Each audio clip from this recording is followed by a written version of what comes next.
awesome to be with you. Awesome, praise God. Love the energy, thank you. Boy, it's great to be with you. Let me tell you how awesome you are. This is how awesome you are. When the guy who pretended to be Jesus walked in the room, you all stood up and clapped.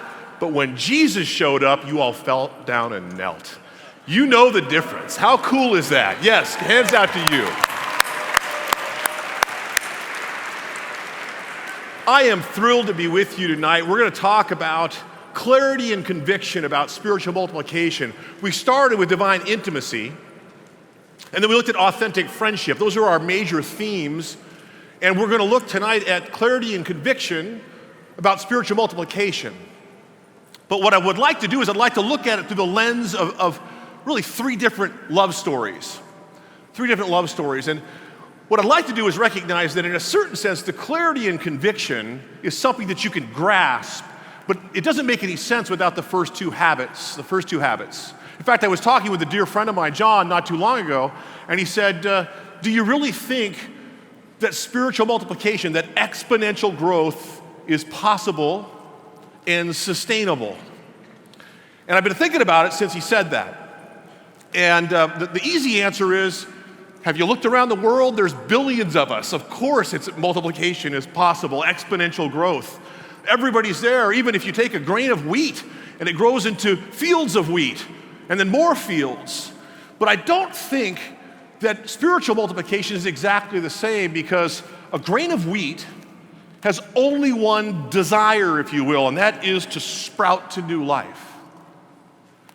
And for us humans, as we walk through life and we get married, there's a deep, deep desire to be with our spouse, which leads us to be fruitful and has produced the billions of people on the face of the earth. And the more I thought about it, I said, I think spiritual multiplication not only is sustainable and possible, but the key there is, do we have the heart to commit to it? Do we really have the desire? Because a married couple desires to be together. A grain of wheat desires to yield into a new plant. You have to have a deep-seated desire, which takes us back to those first two habits, to be able to look and say, what is it going to take for our hearts to be right? And I want to look at it through three love stories. The first love story is the story of Jesus and Mary. The second one is going to be that of Pope St. John Paul II and Jesus. And the third is going to be you and Jesus. I think we sit at a very unique moment tonight, folks. I think, brothers and sisters, something crazy is going on right now. I don't know if you're aware, but this very well might be the largest single gathering of Catholics for evangelization and discipleship that's ever taken place in the history of the world. You are part of 8,000. That's for you. Yes. And praise God for that. That's awesome. But we won't know until we see what happens afterwards. See, the question is, you can come and I could go to any event. We could have a pep rally, get excited about something, and then a few days or a few weeks later, the excitement goes down and nothing's really changed. And if that's all that this is, then it won't be the largest training.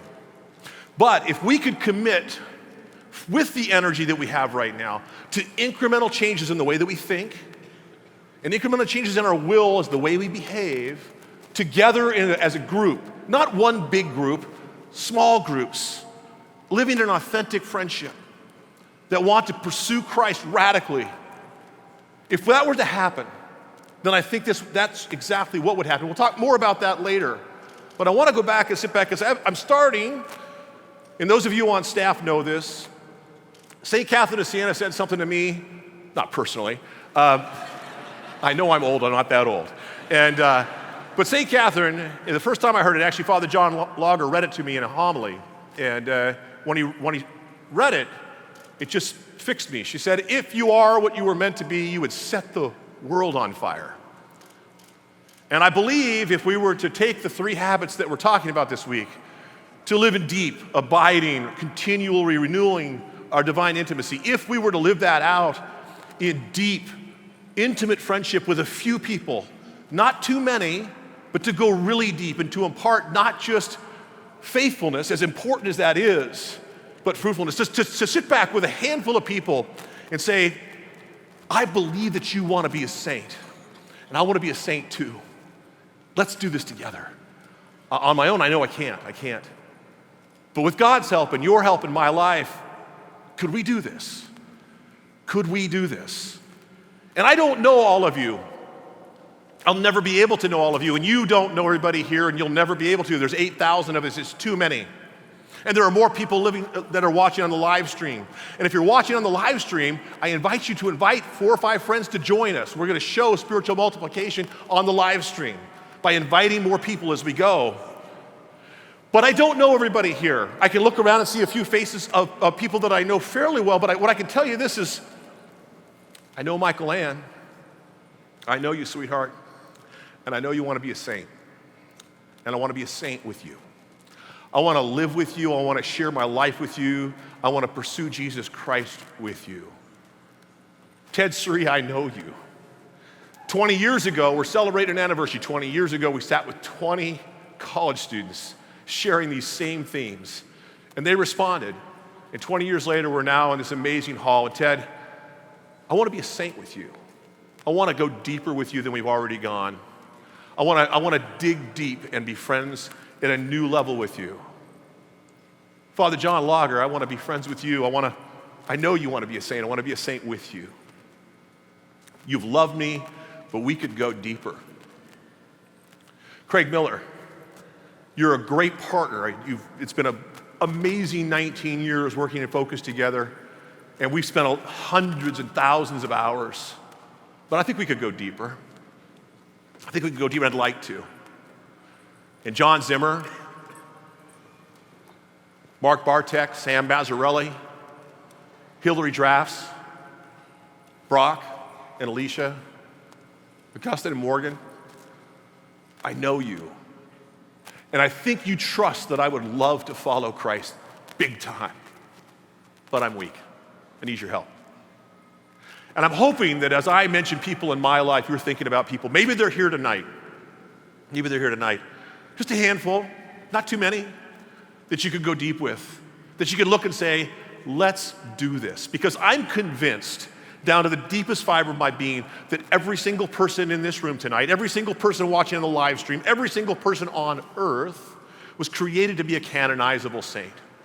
Not necessarily canonized, that's up to the church. Canonizable, which isn't actually a word yet, but we're working on it. But I'm convinced of that. That's the only reason you're here, and I'm here to become what you were meant to be and set the world on fire. We're going to talk about how we do that in amazing sorts of ways. There are people in this room that God is going to raise up to do extraordinary things.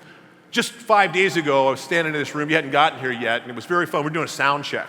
I don't know, there were about 30 or 40 people, and I got up and did the sound check, and I said, I don't want to do a regular sound check. There's 8,000 seats set up. I want you to all join me in prayer for the people that are going to be here in the next few days.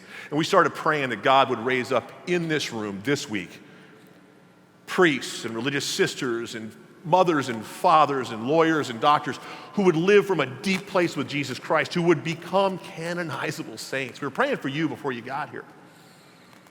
And I believe that tonight, that invitation is extended. That's why you're alive. That's why you're here.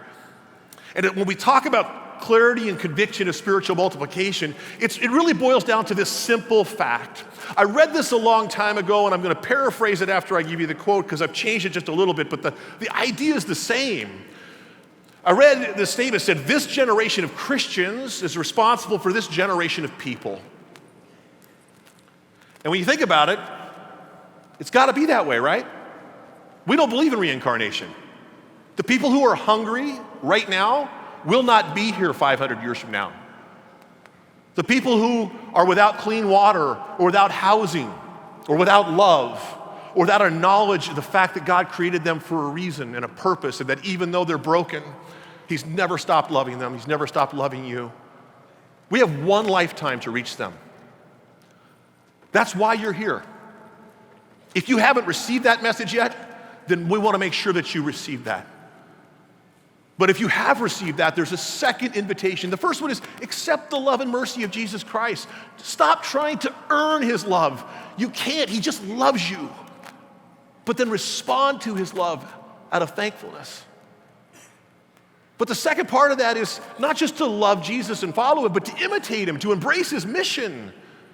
And his mission was to reach the world. To reach the world. And we're here in this generation, and we're responsible for this generation. I would say this generation of Catholics is responsible for this generation of people. Now, some of you, as I said before, have amazing gifts. And maybe you don't have the gifts yet, maybe you're gonna get them. I was with some Carmelite sisters earlier today. I love the Carmelites. And they talked about St. Therese. And the sister told us today, she said, they're actually now investigating 41 apparitions of St. Therese during World War I, where she just showed up on the battlefield. Hi, can I help? Wow. And so I thought maybe we should start asking her to show up on college campuses. But woo, go St. Therese. St. Therese, the great saint, St. Paul, mad, crazy skills. There are people in this room I trust. I already some, but even more in the next 5 to 10 years as you learn to follow Christ and you yield yourself to Christ and he unfolds who you are and the charisms he wants to give you and you become the man or woman you're supposed to be, you will do crazy, crazy things. And that's so awesome. And God has raised up through the generations amazing men and women who've done amazing things, big, big gifts. And some of you will have that. And others, maybe not. But here's what Jesus did that's kind of cool. Jesus kind of did two things in his life. He walked through life, and the first thing he did is he made the extraordinary ordinary. He did crazy stuff all the time. Raised people from the dead, healed the blind, the lame, multiplied food, crazy gifts. And he made the extraordinary ordinary every day, another miracle. You gotta watch this guy, it's out of control. And some of you will have mad gifting. That's awesome. And if you do, be really, really radically generous with it. Don't hold it in. Go for it. But I don't want to talk about that. I want to talk about the other thing that Jesus did that I think is even more powerful. Jesus rendered the ordinary extraordinary. Jesus loved the few people in his life so amazingly. And everybody in this room can do that. Everybody watching on live stream can do that. Everybody you ever meet can do that. To love a few people extraordinarily well.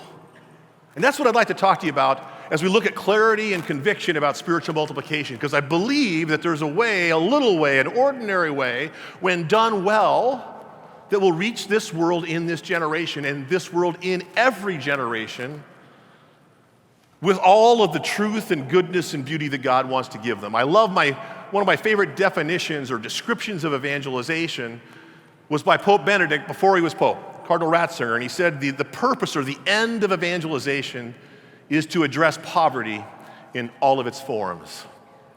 And we live in a world that tonight is desperately poor. There are more slaves on earth tonight than ever in the history of the world. Half of the world are living without adequate clean water or food. The people who live in the first world and have food and water are living through the breakdown of the family and all sorts of agonies, and so many people don't know God. And some of the ones who do are busy trying to make him love them by their good works. And while good works are essential as an act of gratitude, they'll never earn you his love. I love my children. Now, they do chores, but I love them first. If the neighbors came over and said, hey, Mr. Martin, I really like what's going on in your whole family there, and I notice your kids do chores, how often would I have to mow the lawn before I could be a son? It would never happen. Sonship comes first. And so our obedience is important, but it doesn't earn his love. He loves you. He loves me. And to be able to recognize the power that's going on and to be able to sit back. And so this is the first step to go back. If you're going to have the engine to reach the world for Christ in this generation, to have clarity and conviction, you've got to be on fire with his love. The fathers of the church have this great image, which we've been sharing with people for 20 years. And the image, and maybe you've heard it, is God's like a burning hot fire, raging fire. And you and me, we're like this cold steel beam. And they have almost nothing in common. But what happens when we're baptized is God takes the cold steel beam and he places it in the fire. And if you allow yourself to live in divine intimacy, something crazy starts to happen. This cold steel beam starts to warm up, and then it starts to glow. And it becomes so hot and begins to take on the properties of the fire to such a degree that you could pull it out of the fire and touch a bale of hay or something, and you could light a fire with the beam because it starts to take on the property of the fire. And when we get close to God, we can take on his fire. That's what Mary did, right? She's so close with God that when she walks over to Elizabeth and she says, hello, what happens? Mary and John the Baptist are both filled with the Holy Spirit.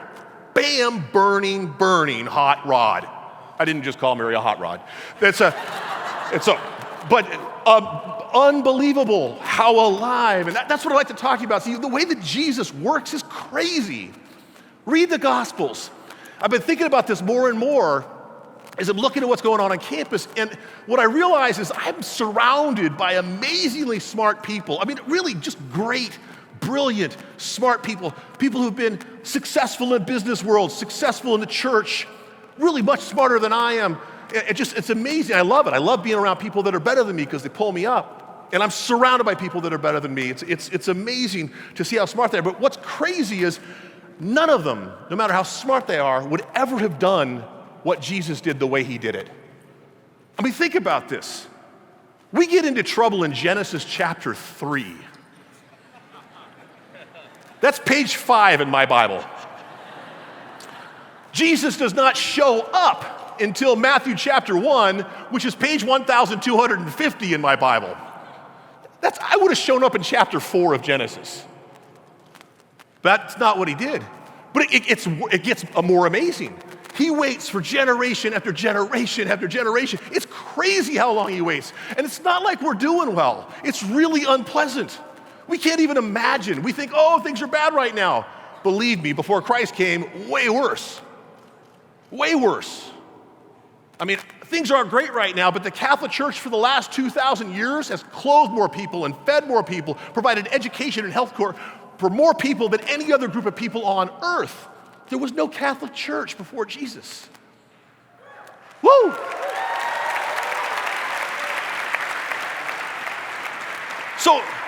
So he shows up. And he could have come as the full-grown guy, but he comes as the baby, okay. But then check what he does.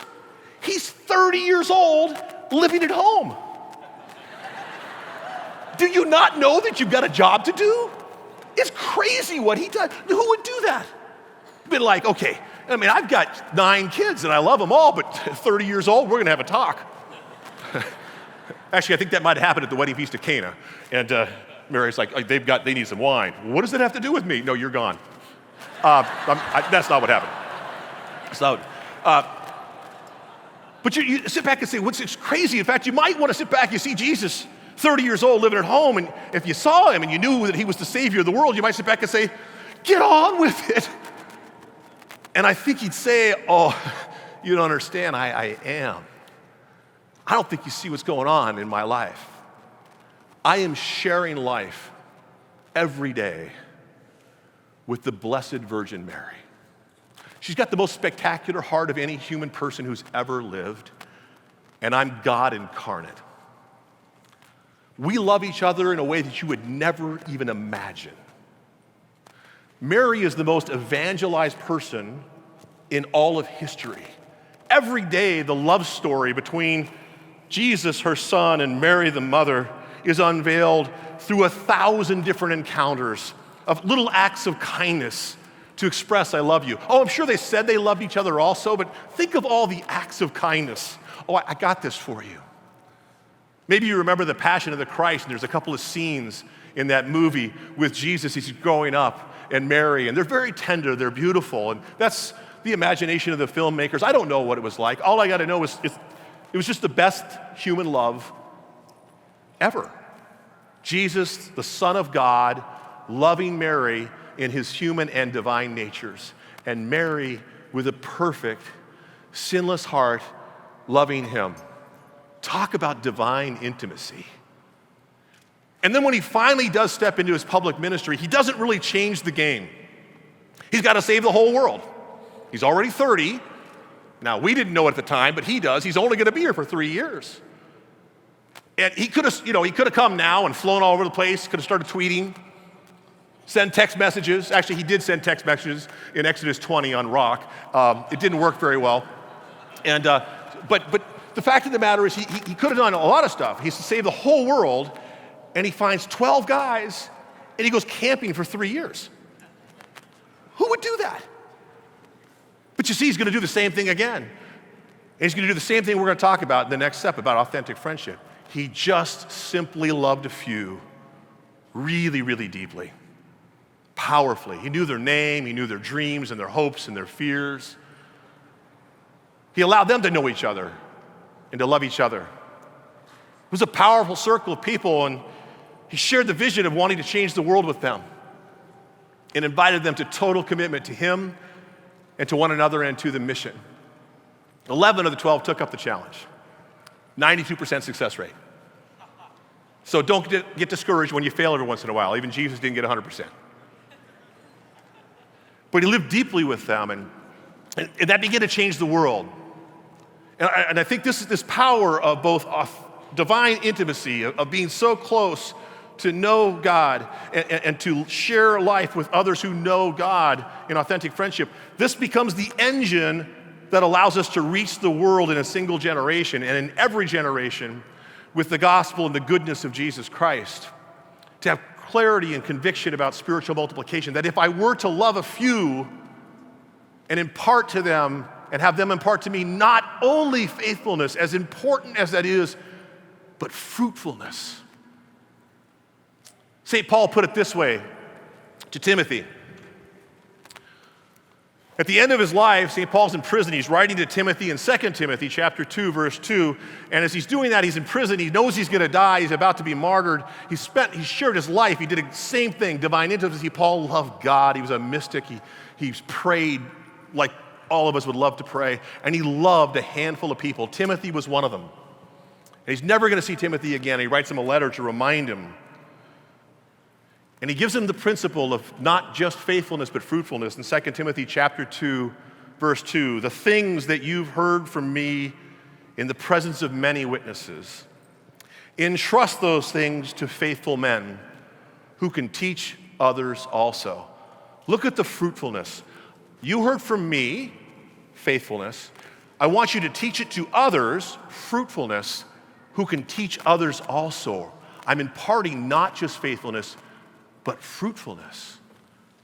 We have a maxim that kind of mentions that. You teach a man, or give a man a fish, and you can feed him for a day. Teach him to fish, you can feed him for a lifetime. And I would only add, teach him how to teach others how to fish, and you could solve hunger. To really impart that ability to have fruitfulness and faithfulness that's deep, that lives from a place of not just a single encounter with Christ. I hope that, and I know because I've talked to many, I hope you had a great and powerful encounter with Christ last night in adoration. I know that a night at LSU back in the days, yes, I said LSU. Where's the church? There's my Tigers.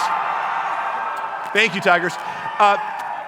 Through Christ the King, in adoration, I wasn't practicing. There we go again.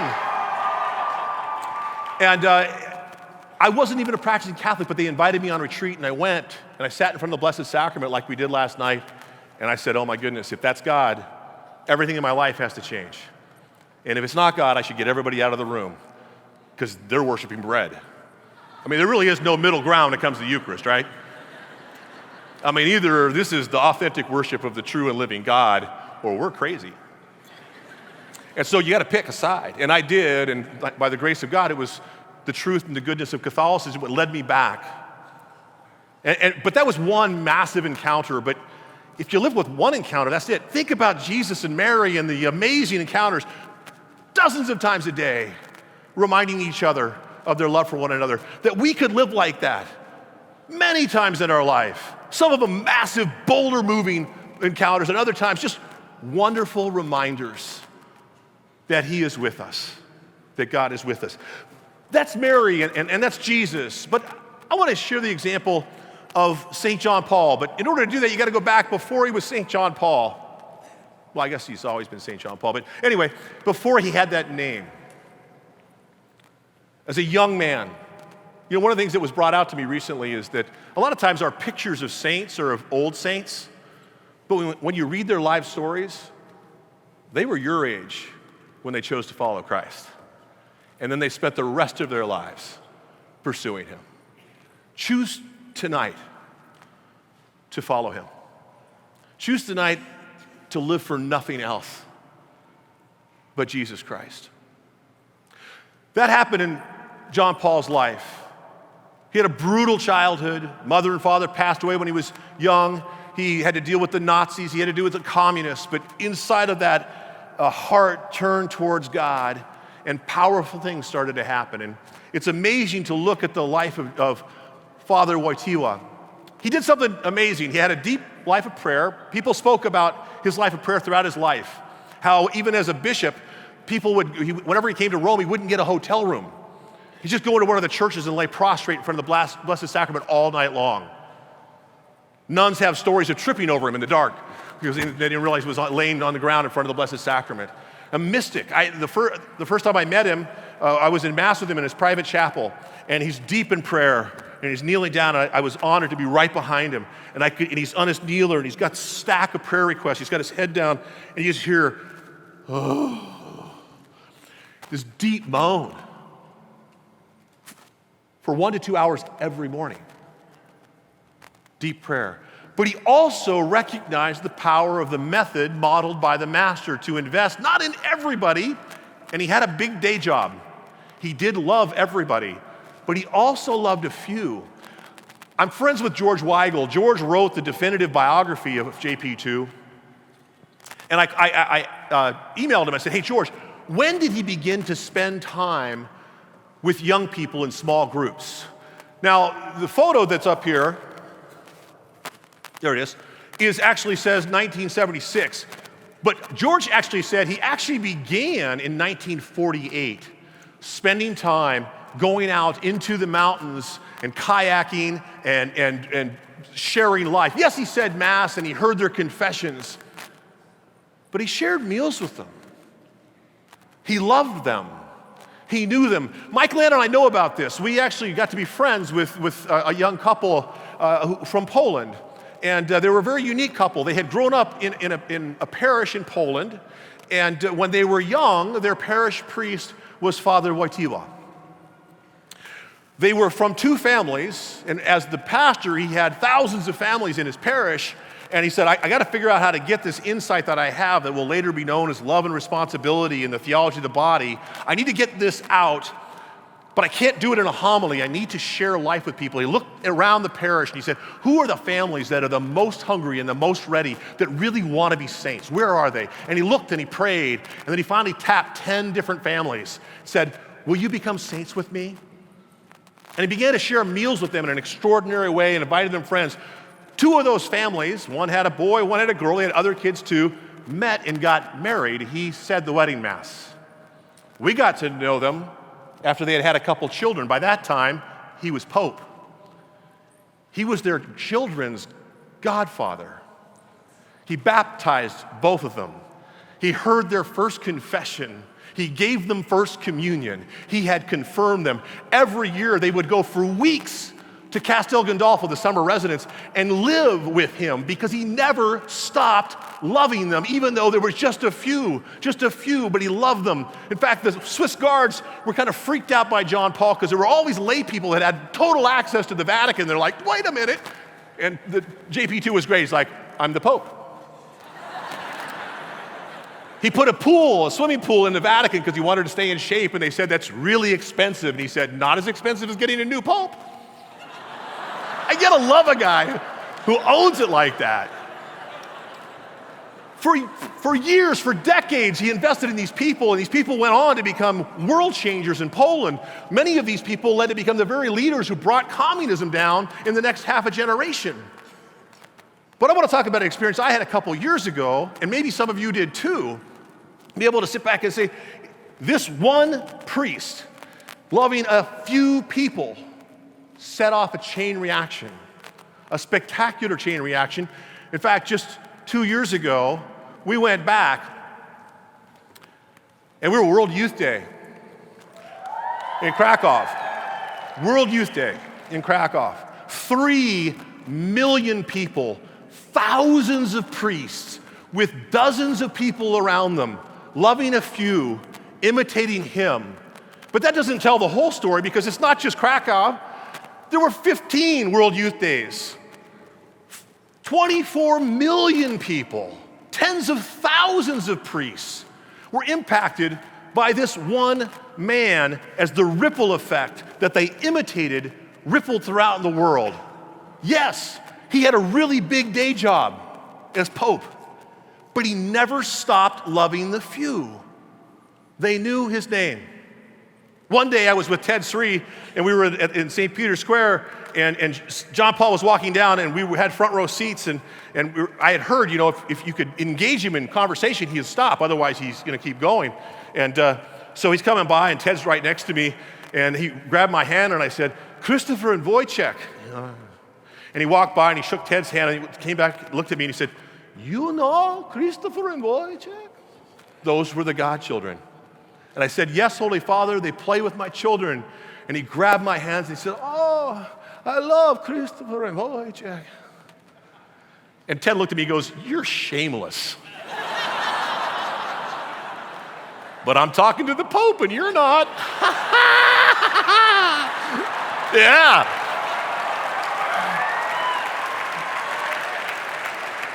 You can't win if you don't play the game. And he lived this, and so that's the story of John Paul, a man who was forged in divine intimacy through suffering and sorrow, and learned the power of authentic friendship and lived it for the rest of his life, even in the midst of doing extraordinary things. And if you've got extraordinary gifting, go for it, but never let it keep you from doing the ordinary extraordinarily well. Never let it keep you from doing that. He did both, but always with the priority on, I need to love God and I need to love the few, and then from that platform, I will do whatever else you call me to do. Because when I love you, Lord, and I love a few, I fulfill your great commandment to love the Lord your God with all your heart and mind and soul and strength, and your neighbor. When I fulfill that, I have the engine now to have clarity and conviction and to actually live spiritual multiplication. So here's my invitation to you this evening. My invitation is for you to feel the call, to hear the call, to respond to the call. God is calling you to love him and to love your neighbor. Not to have a general love of humanity, that's good too, but we can't love like that. We need to imitate Jesus, who loved a few and knew their names and shared life with them. Or like St. John Paul did, who loved a few and knew their names and shared life with them. And there are a few, maybe they're sitting near you tonight, or maybe you're thinking of them because they're back home, or they're back home at school, or they're back in your parish. I don't know who they are, but if you begin to pray specifically for guidance, God will bring names and faces to you, and then you can go and begin praying for them intentionally, that they'll become great saints. And then sit with them and talk to them and share your desire to be a great saint, to be the type of person who wants to become who they're meant to be so they could set the world on fire. And if you were to do that and they were to accept the invitation to run with you, then run. Just run crazy run. Inspire one another to unbelievable heights of sanctity. The world is desperately waiting for you to get audacious with God, to begin to pray like you've never prayed before, that God would work in ways you've never seen him work before, maybe in the ways that he's worked in the scriptures, in those great moments at the time of Jesus or Moses or Elijah. But to pray that God would do crazy good things in this world, in your lifetime and through your life. and then go together and pursue that. And as you do that, and as you walk through life and you invite people to not only live with you, but to also experience that same fruitfulness with others, to spiritual multiplication, to go out to 3 or 4 or 5. The number doesn't really matter, but a few that you can know and love, and then invite them. Do the same. Timothy, the things you heard from me in the presence of many witnesses, entrust those things to faithful men who can teach others also. And as you do that, you unleash a power that allows us to reach the world in a single generation. You can do the math in a spreadsheet all by yourself. Just get an Excel spreadsheet. If you were to just reach 2, and those 2 reach 2 more for 4, and those 4 reach 2 more for 8, in 25 cycles of reaching just 2 at a time, you'd reach 33 million people. 33 million people. That's more than 1 million a year if you just try to go out and talk to big crowds. In 25 cycles, 33 million people. In 33 cycles, just 2, 8 billion with a B people, everybody on earth, in your lifetime. This generation of Catholics is responsible for this generation of people. Brothers and sisters, dig deep in divine intimacy. Gather your friends close to you and love them in a crazy sort of love and authentic friendship. And then go out and reach the world by sharing both faithfulness and fruitfulness. When you do, you become who you're meant to be. You set the world on fire. God bless you.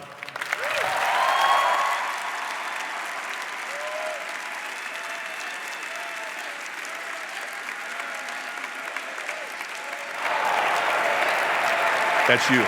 That's you. Thank you. Praise God and you. All right, let's go for it. Love you.